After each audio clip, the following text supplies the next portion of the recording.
नमस्कार साथियों, मैं विवेक कौशिक आपका हमारे नए वीडियो में स्वागत है। आज का आभार माता का ब्लॉग आप सभी के लिए बहुत खास होने वाला है। बुंदेलखंड के छतरपुर जिले में स्थित 900 साल पुराना आभार माता मंदिर अपनी अद्भुत कथा और रहस्यमय शक्ति के कारण प्रसिद्ध है। इस मंदिर में भक्तों की आस्था इतनी गहरी है कि यहाँ आने से उनके सारे दुखों का निवारण हो जाता है।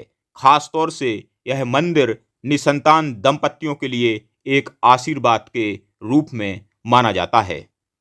साथियों, हम सीधे पहुंच चुके हैं आभार माता मंदिर के प्रवेश द्वार पर। यहां से सीढ़ियां चढ़ते हुए हम सीधे आभार माता के दर्शन करने गर्भगृह में पहुंचेंगे, जहां आभार माता विराजमान है। तब तक हम सीढ़ियां चढ़ते हैं, तब तक मंदिर के विषय में कुछ और चर्चा कर लेते हैं। मंदिर में एक विशाल चट्टान है जिसका आकार समय के साथ बढ़ गया है। पहले यह चट्टान कुछ फीट की थी, लेकिन अब यह करीब 70 फीट ऊंची हो चुकी है। मान्यता है कि इस चट्टान को छूने से निसंतान को संतान सुख की प्राप्ति होती है।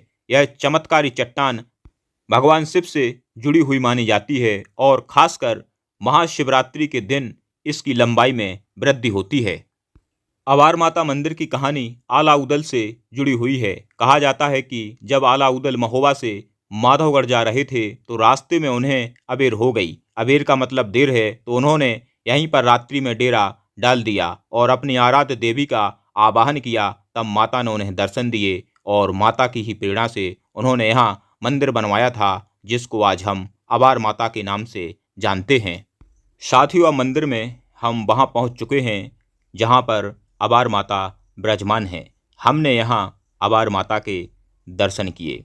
साथियों, यहाँ पर 2 आभार माता की मूर्तियाँ स्थापित की गई हैं और नीचे भी कुछ मूर्तियों की स्थापना की गई है, जो मूर्तियाँ बहुत ही सुंदर और मनोरम हैं। आभार माता के दर्शन करने के बाद हम आगे बढ़े और उस जगह पहुँचे जहाँ माता को नारियल प्रसाद चढ़ाने का स्थान है। यहाँ हमने भी प्रसाद चढ़ाया। माता के दर्शन कर और प्रसाद चढ़ाकर हम थोड़े और आगे बढ़े तो हम पहुँचे जहाँ पर भगवान शंकर जी विराजमान हैं। यहाँ पर भगवान भोलेनाथ के हमने दर्शन किए और भगवान भोलेनाथ से अपने मंगल के लिए प्रार्थना की।